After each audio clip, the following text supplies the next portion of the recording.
Nazdar majstri, dneska tu mám akumulátorový skrutkovač, taký maličký 4V za 17 €. Akumulátorový skrutkovač,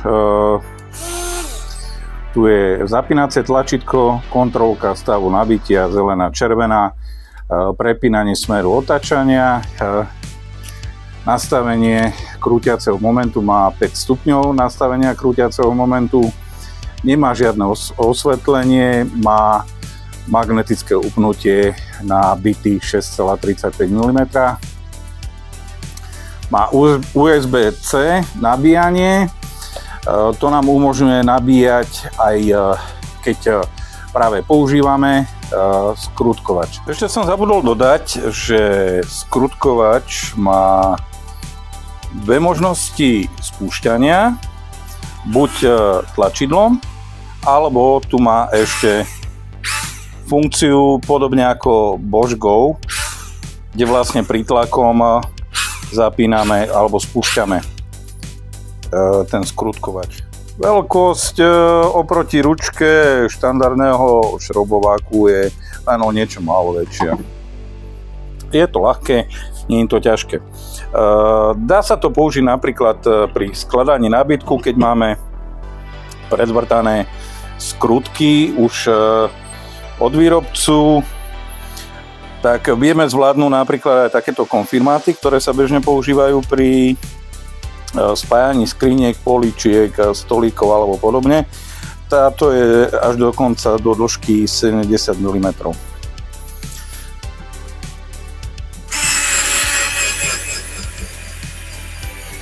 Tu je to náhodou celkom praktické, kde vlastne len pritlačením môžeme pekne sériovo skrutkovať.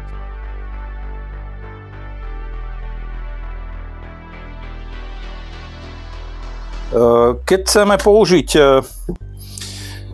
skrutkovanie do mäkkého dreva bez predvrtania, tak tam už musíme brať ohľad na to, že vlastne akú silu má skrutkovač. Tam 4 mm skrutky, keď zoberiem napríklad 4x16 mm, takto šikovno, aj keď sedíme, tak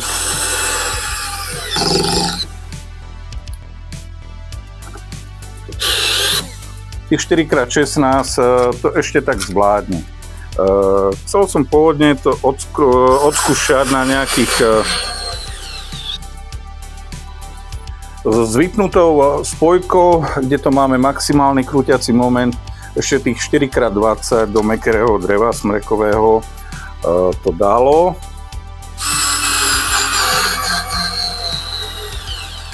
Toto je 4x25, no tam je to, že všetky tie skrutky poväčšinou bývajú so zapustnou hlavou a všade sa to snažíme zarovnať zaskrutkovať a to je ten najväčší nápor na ten šrobovač. Toto už je 4x30, no to nie je moc. 4x35 to už je viditeľne veľký problém. Tam mi to už odpojilo. Pre tento skrutkovač, keď nechceme predvrtávať otvory, tak sú dobré, alebo ktoré zvládne, tak to sú 3 mm skrutky. Priemer 3 mm. Tam to pekne bez problémov zvláda. Tam je to využiteľné. Toto je napríklad 3x25 bez predvrtania. Tam už vieme napríklad použiť aj tú spojku krútiaceho momentu. 3,5x35 mm.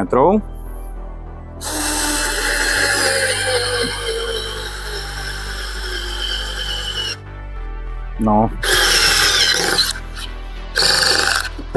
To je už tak Teraz som už tú spojku celkom vypol. No to je tak na hranu. Takže keď použijeme 3 mm, a toto je tušne 50.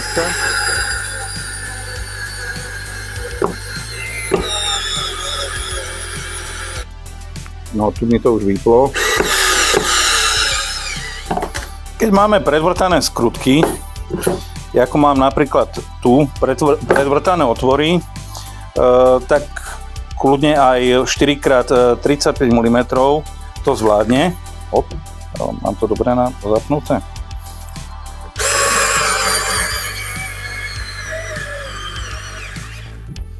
Ale tam už je to počuť na tom zvuku, že to je už na okraji toho výkonu.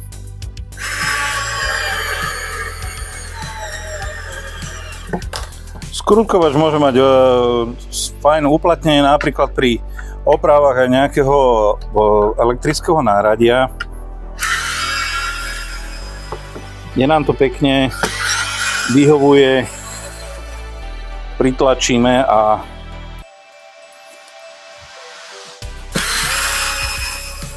rýchlo odskrutkujeme. To je výhoda oproti bežným skrutkovačom. A hlavne tam, že kde máme problém si nastaviť nejak ten skrutkovač, aby sme to zvládli odskrutkovať.